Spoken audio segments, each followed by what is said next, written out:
Shalom, selamat pagi saudaraku. Renungan Suara Kebenaran 18 Februari 2024 dengan tema Jangan Anggap Remeh. Tuhan memperingatkan kita untuk satu hal yang benar-benar harus kita perhatikan, yaitu mengenai kegagalan dari bangsa Israel yang sudah dikeluarkan dari tanah perbudakan oleh Tuhan. Semestinya saudaraku, mereka sampai ke tanah Kanaan, negeri yang dijanjikan oleh Allah, tanah yang berlimpah susu dan madu. Susu bicara mengenai kemakmuran peternakan, madu berbicara mengenai kemakmuran pertanian. Jadi bicara mengenai susu dan madu, itu berbicara tentang kelimpahan hidup. Sangat jauh berbeda dengan keadaan mereka pada waktu di Mesir sebagai budak. Di sana mereka tidak ada kemerdekaan, mereka tertindas. Waktu, hidup, dan tenaga mereka dikuasai dan dimiliki oleh bangsa Mesir. Allah melepaskan mereka dengan 10 tulah. Hal itu yang tidak pernah terjadi di dalam sejarah kehidupan.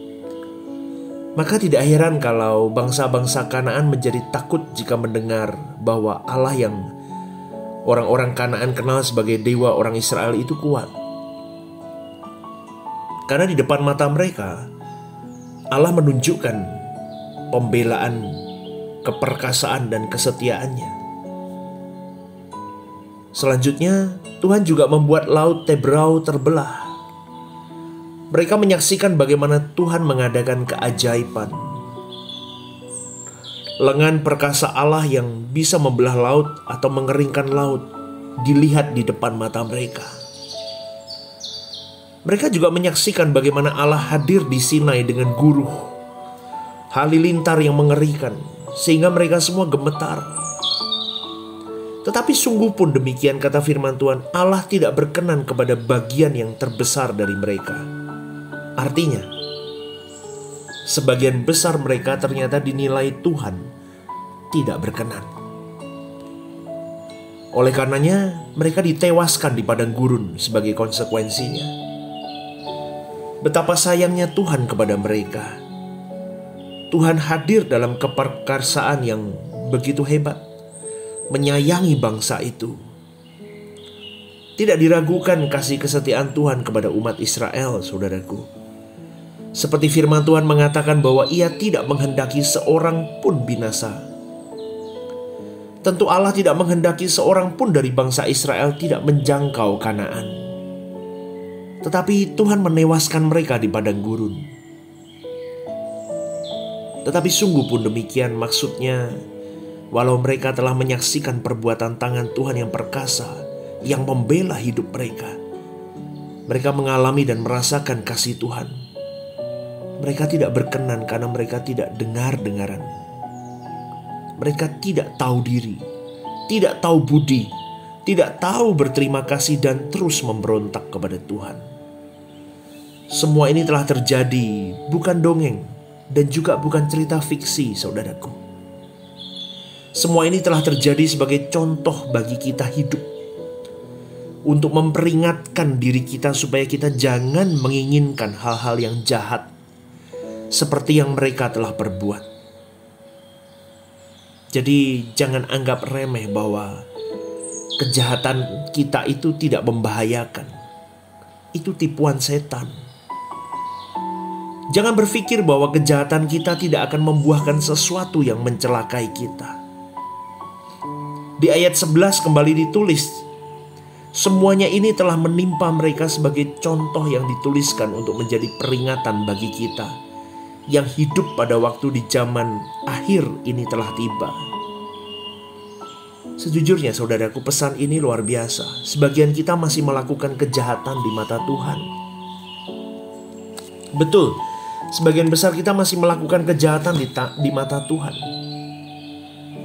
Tuhan belum mendatangkan celaka karena Tuhan masih memberi kesempatan bagi kita untuk kita bisa bertobat. Maka janganlah terus menerus begitu, saudaraku. Tuhan tidak lalai menepati janjinya. Tetapi Tuhan juga tidak akan mengubah tatanannya. Kalau kita taat, maka berkat rahmat Tuhan itu turun dalam hidup kita. Tetapi kalau kita tidak taat, maka laknat Tuhan akan turun dalam hidup kita. Kalau sekarang kita merasa seakan-akan keadaan baik-baik saja, firman Tuhan mengatakan memang ada orang yang menganggap sebagai kelalaian. Mereka juga menganggap Tuhan seperti main-main dengan menciptakan kehidupan ini. Seperti di Mazmur 73 dikatakan bahwa orang jahat, orang fasik malah gemuk, sehat, senang selamanya. Artinya apa? Tidak pernah mengalami kesulitan. Selamanya dalam arti waktu di bumi atau sementara waktu. Tetapi pemazmur yang memperhatikan firman dan sungguh-sungguh seperti kena tulah, hidupnya tidak mudah. Tuhan tidak main-main, saudaraku. Semua di dalam kontrol Tuhan. Semua di dalam tatanan Tuhan. Dan semua ada perhitungannya. Jadi jangan kita anggap Tuhan itu main-main. Mengerikan, saudaraku. Sudah saatnya firman Tuhan disampaikan kepada orang-orang dewasa. Bukan seperti berapa puluh tahun lalu ketika gereja baru mengalami kebangunan rohani, di mana kita bisa menyerukan bahwa Allah itu baik, sungguh baik dan sangat baik. Allah memberkati, Allah menyertai, Dia gembala baik, Dia melindungi, menjagai. Betul, saudaraku. Tetapi hari ini kita juga harus mengajarkan bahwa ada domba yang sesat. Maka kalau sampai titik balik, sampai di titik mereka tidak balik, mereka akan terhilang selamanya. Saudaraku, pagi hari ini saya mau mengingatkan, Tuhan itu penuh kasih. Tetapi Dia adil. Harus diajarkan bahwa Tuhan juga bisa berkata tegas. Di dalam Matius, Dia berkata, Matius 7 ayat 23, 21-23, Dia berkata, "Enyah kamu, aku tidak kenal engkau." Itu ketegasan Allah. Dan peringatan Tuhan ini demi kebaikan kita. Karena Tuhan mengasihi kita. Seringkali kita tidak tahu bagaimana menyayangi diri kita sendiri dengan benar. Kita sering masih menyayangi diri kita dengan cara yang salah. Yaitu ketika kita memuaskan apa yang menjadi kepuasan-kepuasan kita. Tanpa memperhatikan standar kebenaran. Standar kesucian Tuhan. Dan disitulah kita sedang mencelakai diri kita sendiri. Jangan anggap remeh, saudaraku. Pagi hari ini, berjanjilah hidup benar.